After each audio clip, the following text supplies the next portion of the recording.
Bonjour à tous et bonjour à vous, Bertrand Dumazy. Bonjour Émilie. Et merci d'être avec nous. Alors ensemble, on va dresser un petit bilan de l'année 2018 et puis on va également parler d'avenir avec les grands défis qui attendent Edenred cette année. Absolument, et je me réjouis de cette conversation à venir. Alors, vous êtes à la tête d'Edenred depuis maintenant 3 ans. Finalement, comment est-ce que vous caractériseriez cette année 2018 qui vient de s'écouler ?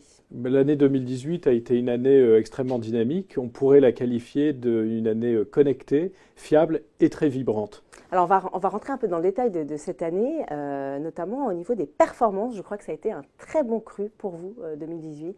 Alors l'année 2018 sera à nouveau un très bon cru, et c'est le troisième grand cru qu'on a, troisième grand cru consécutif. Et c'est vrai que nous devrions poster en 2018 une croissance à 2 chiffres sur tous les principaux indicateurs économiques de la maison. Mais plus que la performance financière, je pense que ce qu'il est important de souligner sur l'année 2018, c'est que en termes d'innovation, on a fait un grand bond en avant sur l'ensemble du groupe, dans l'ensemble des pays et sur toutes nos lignes de produits. Ce sont des nouvelles qui devraient sans doute faire plaisir à vos collaborateurs qui nous regardent. Alors, si on parle de votre activité première, votre cœur de métier, donc depuis 50 ans, vous êtes leader dans tout ce qui est avantage aux salariés, justement. Quand on est leader, comment on fait, Bertrand Dumazy, pour le rester ? Alors oui, nous sommes leaders. On a à peu près 36% de part de marché. Donc non seulement nous sommes leaders, mais un leader assez fort. Et en fait, on adore ce marché des avantages aux salariés. D'abord parce qu'il fait beaucoup de sens. En adressant ce marché, on offre un meilleur confort de vie et de travail à l'ensemble des collaborateurs du monde entier. Donc on aime cette activité parce que ce marché est mondial, il a beaucoup de sens. Et même si on est leader, il regorge encore de beaucoup de poches de croissance. Ces poches de croissance, en revanche, il faut aller les chercher. Et on va les chercher avec de l'innovation, notamment de l'innovation produits et services. Mais on va les chercher en attaquant aussi de nouveaux segments de clients. Par exemple, le segment des PME. Historiquement, Edenred était très centré sur les grands groupes et une offensive PME a été lancée depuis 3 ans et elle est couronnée de succès. Alors vous nous avez parlé il y a quelques instants d'une année 2018 connectée. Alors justement, comment ça se matérialise cette année connectée ? Alors une année connectée, qu'est-ce que ça veut dire ? Notre métier, c'est évidemment de connecter toutes les parties prenantes du monde du travail. Donc par exemple pour les avantages aux salariés, les employeurs, les employés, des marchands et une régulation. Ça c'est notre métier et c'est notre raison d'être. Cette année 2018 a été particulièrement connectée parce que sur cette raison d'être, on a digitalisé et innové énormément, ce qui fait qu'on est capable d'inclure de plus en plus de monde dans notre écosystème. Quelques exemples, vous avez des nouveaux venus, donc les plateformes de livraison de repas à domicile ou sur le lieu de travail. Nous sommes les seuls au monde à permettre aux collaborateurs de payer avec une solution de type ticket restaurant, une plateforme mondiale connue comme Uber Eats ou Deliveroo. Et donc, elle a été connectée puisqu'on a fait rentrer dans nos écosystèmes beaucoup de nouveaux acteurs. Elle est connectée aussi parce que grâce à nos développements technologiques, nous sommes leaders en fait dans ce domaine du paiement mobile et par exemple, on va atteindre le niveau de 15 millions de transactions en 2018 sur le paiement mobile. Songez que nous n'avions pas de solution de paiement mobile il y a 2 ans. Alors justement, vous nous avez parlé tout à l'heure d'une année qui avait été une année connectée, mais aussi une année fiable. C'est 2 notions qui sont liées. Alors cette année, vous avez justement des partenaires qui vous ont fait confiance. Oui, on a des gros partenaires et j'en citerai 2. Par exemple, au Brésil, on a désormais comme partenaire de distribution le groupe Itaú. Itaú est la première banque privée de l'économie brésilienne. C'est donc un groupe énorme et c'est un groupe qui va travailler en exclusivité avec nous. Non seulement ils vont distribuer nos produits, mais en plus ils sont devenus partenaires capitalistiques d'Edenred au Brésil. C'est une grande source de fierté, c'est une grande reconnaissance de la qualité de notre travail, du travail de tous les collaborateurs de l'entreprise, de faire en sorte que Itaú travaille en exclusivité avec nous. Je peux prendre un exemple en France. Le CMCIC, qui est une banque très connue en France, très respectée, a décidé de distribuer également nos produits de manière exclusive. Bref, le travail de nous tous et le sérieux que nous y mettons est reconnu et il est de plus en plus reconnu, y compris par des acteurs de très grande taille que sont les institutions bancaires, et j'en ai cité 2. Et ça, c'est la meilleure récompense de la fiabilité de ce que nous faisons. Mais aussi, si nous progressons, c'est que de nouveaux clients rentrent dans notre écosystème et ces nouveaux clients ne rentrent pas par hasard. Ils sont probablement habités par l'idée d'accéder à nos innovations, mais ils nous font confiance aussi pour gérer leur flux financier. Alors, on va parler de votre deuxième cœur de métier, c'est la mobilité professionnelle. Vous vous en êtes d'ailleurs jamais caché, hein. Vous ambitionnez de devenir leader dans ce secteur. Où est-ce que vous en êtes aujourd'hui? Alors, leader, oui, parce que nous sommes un groupe de femmes et d'hommes. On est 8000 aujourd'hui et on est ambitieux. On est humble au niveau individuel, mais très ambitieux pour l'entreprise qui est Edenred. On est leader en avantage aux salariés, on a envie de devenir leader sur les solutions de mobilité professionnelle. Et donc c'est aussi un marché qu'on aime bien, c'est un marché qui est énorme, c'est un marché qui est mondial, c'est un marché qui a beaucoup en fait de synergie avec l'activité avantage aux salariés. Donc c'est un métier dans lequel on a beaucoup investi et la meilleure manière d'exprimer cela, c'est que c'est un chiffre d'affaires qui représentait en proportion environ 10 à 15% en 2015 et on est à plus de 25% de notre chiffre d'affaires dans cette activité. Alors, effectivement, c'est les chiffres parlent d'eux-mêmes, mais au-delà des chiffres, où est-ce que vous êtes implanté dans le monde? Alors en Amérique latine, oui. Mais pas que. Alors en fait, on est dans un mouvement de mondialisation, c'est-à-dire qu'on avait des bastions et à partir de ces bastions, on est en train de se développer. Donc d'abord en Amérique latine, nous sommes très forts au Mexique et au Brésil et on est en train de développer les mêmes solutions partout où on peut dans tous nos autres pays d'Amérique latine. La même chose en Europe, en fait, on est très fort en Allemagne avec notre entreprise qui s'appelle UTA et on a pan-européanisé l'offre d'UTA. Donc désormais, un chauffeur routier peut utiliser une carte UTA de Kiev en Ukraine jusqu'à Lisbonne au Portugal.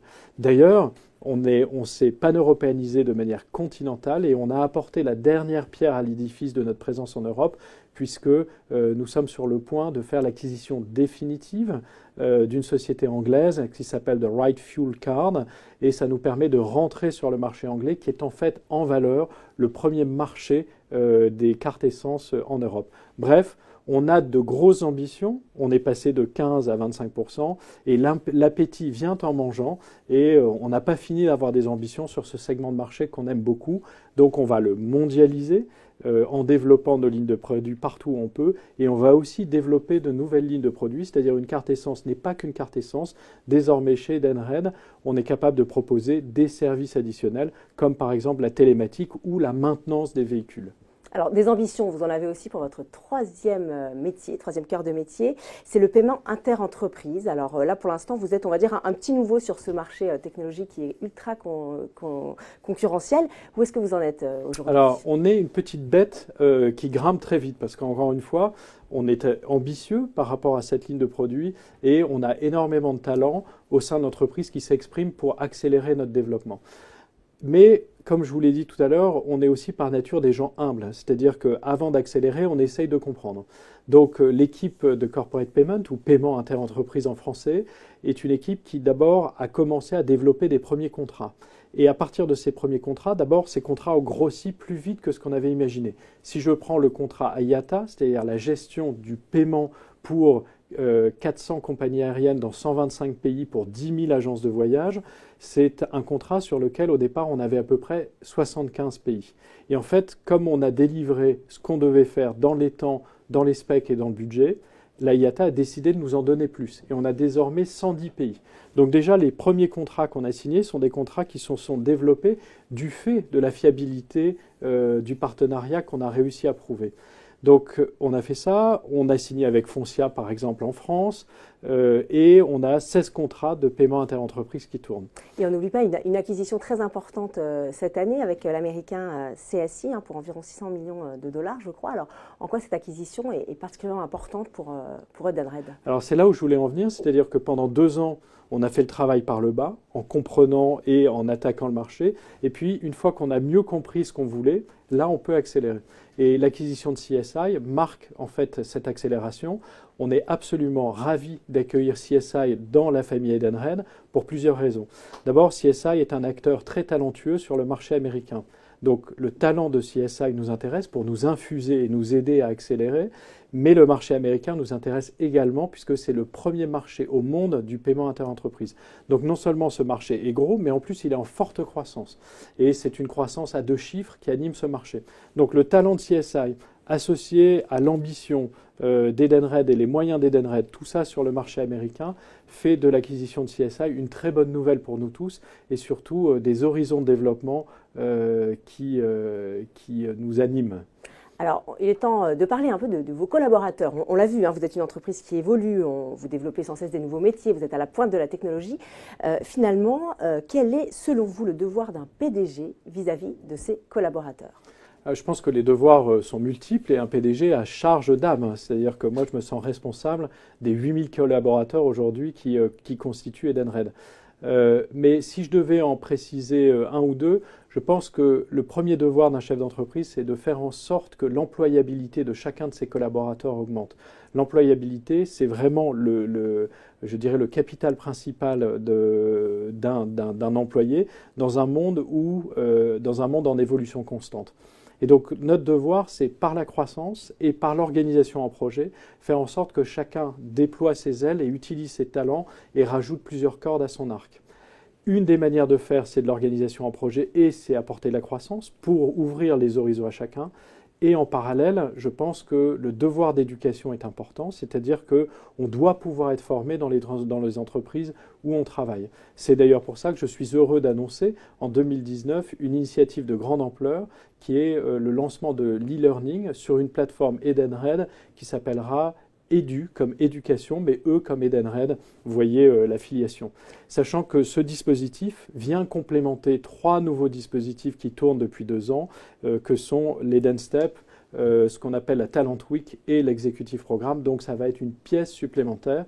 Et donc le devoir du chef d'entreprise, il y en a beaucoup, mais je le résumerai en employabilité et formation permanente. Alors on voit que vous avez de vraies exigences pour vous-même vis-à-vis de vos collaborateurs, mais justement comment on fait pour garder le lien quand on est à la tête comme ça d'une entreprise qui gère 8000 salariés répartis à travers 45 pays, ça ne doit pas être très simple. Alors en fait c'est une question de volonté, c'est-à-dire est-ce qu'on a envie d'écouter et d'être présent ou pas. Alors moi, je dois dire que ce qui me fait lever le matin, c'est la qualité des rencontres que j'aurai.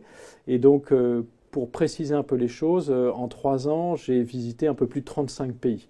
Donc c'est un effort, mais c'est surtout un grand plaisir d'aller à la rencontre des équipes et de voir des équipes qui, dans chacun de leurs pays, en fait, développent et poussent l'esprit Edenred et les lignes de produits Edenred. Donc oui, c'est un effort, mais c'est surtout un grand plaisir de profiter du bain d'enthousiasme, de passion et de talent qu'on a dans chacune des filiales du groupe. Donc de l'humain avant tout. Ouais. Alors puisqu'on parle de vos collaborateurs, on va préciser qu'ils s'engagent pour des bonnes causes, des causes justes. Je pense notamment au Challenge Edenred, qui était donc une course connectée. Alors sur 300 000 km, je crois que vous-même, 350 000, ouais. Je crois que vous y avez vous-même participé.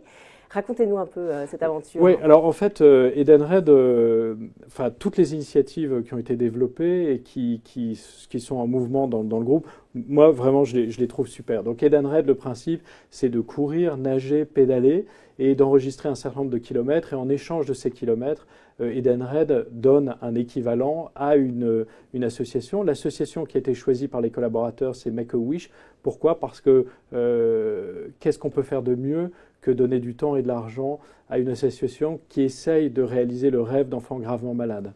Et donc, on s'y met tous.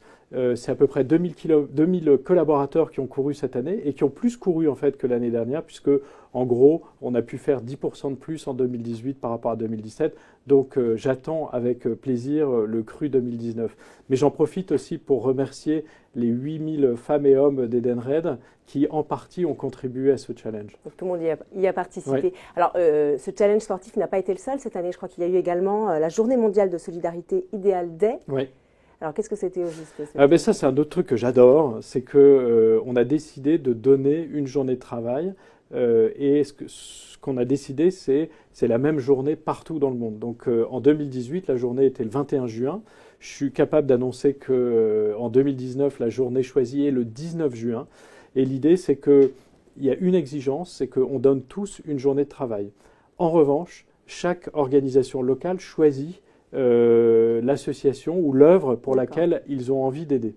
Et donc c'est formidable, vous vous levez à 6 heures du matin à Paris, vous savez déjà que vos amis asiatiques en fait, ont contribué depuis 5 ou 6 heures.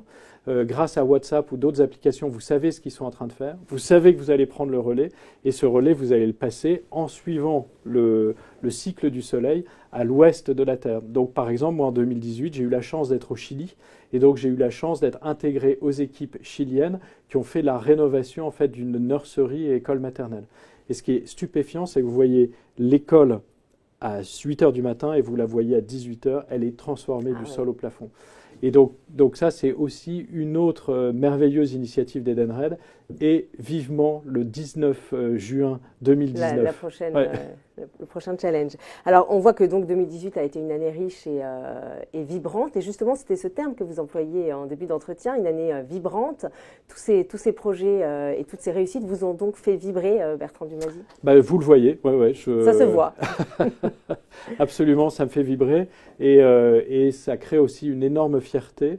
Une grande fierté en fait de ce que tous ensemble nous réalisons, c'est-à-dire non seulement on fait mieux que les objectifs que nous nous sommes fixés, mais en plus on le fait avec la bonne attitude et beaucoup d'allure.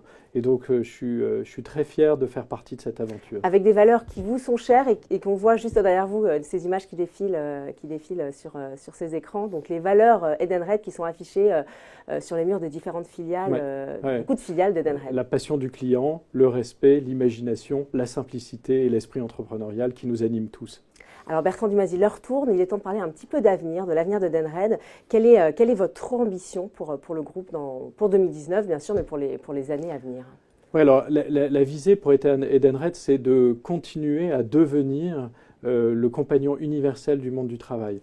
Une autre manière de le dire, c'est quelqu'un qui travaille, et quelle que soit sa forme de travail, se lève le matin et va sur son application Edenred. Et sur son application Edenred, il a accès à des solutions de mobilité professionnelle, que ce soit de la carte essence ou d'autres types de cartes, de la gestion de frais professionnels, des solutions de nourriture, mais aussi des solutions de formation et des solutions de paiement interentreprise. Et on va y rajouter plein d'autres choses. Bref, devenir le compagnon universel du monde du travail pour rendre le monde du travail encore meilleur qu'il n'est aujourd'hui. Ça, c'est l'ambition ultime.